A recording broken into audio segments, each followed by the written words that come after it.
So we got new figures this year between the Mask of the Red Death body, which is really just the undead body with some bear parts, and the Valiant Knight, which is the new Knight body that'll be in the Necronominous wave. But I wanted to do a video comparing just how far Mythic Legions have come in articulation compared to the original 1.0 style body. Um, if you have where you like this video, if you have where you're interested in these figures, the Valiant Knight will have where he goes up in reinforcements 2 on Store Horseman sometime next year. He'll be in that. If not, if that's not something you're interested, if you're more interested into like a different figure and stuff, they're still up for pre-order on retailer websites. I suggest not going to Big Bad Toy Store. I suggest going to people like Wolf King Customs, Nerdzoic, the Treasure Trove, Empire Toys Shop, Horsehead Collectibles, small retailers like that, because they're the fans that are at Legions Con, that were at Legions Con this past week, and have where they love these figures as much as you do. They're just as excited about like new articulation, things like that. They are the fans, and keep those retailers going. But I'm gonna go ahead and just say a couple of the new things they can do is cross arms and actually two-hand weapon, while the old 1.0s could stand by the bar and wait for a dance, it looks like. So let's see how far they've come.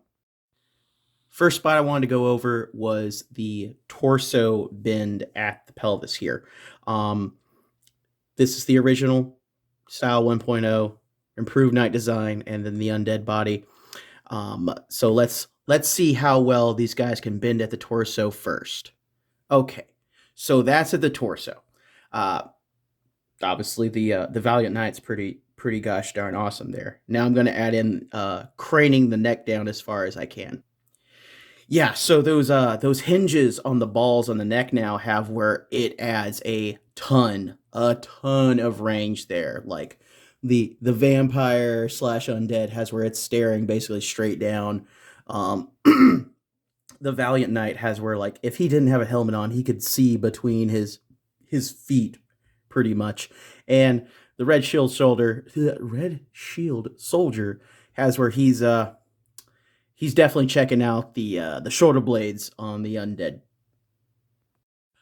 I almost forgot the elbows. Let's take a look at that. Yeah, that's a drastic difference and a drastic improvement.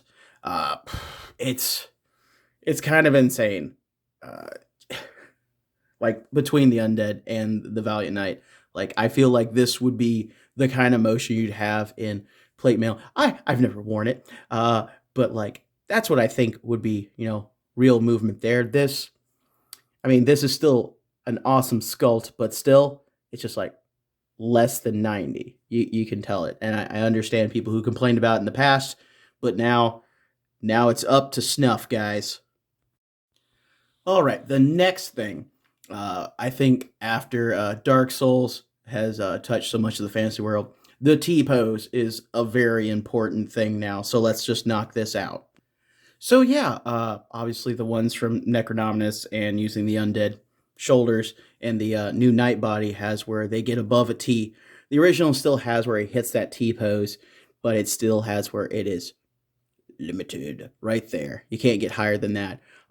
With the Knight body, I do like how they have where the soft plastic for the plated armor there has where it can go over the torso, much like how it does in the Skeleton Legion Builder, because Skeleton Legion Builder had that same kind of thing there, and that's what gave it a lot of range of motion with its stuff, is because of that, and that has been imparted upon the Valiant Knight.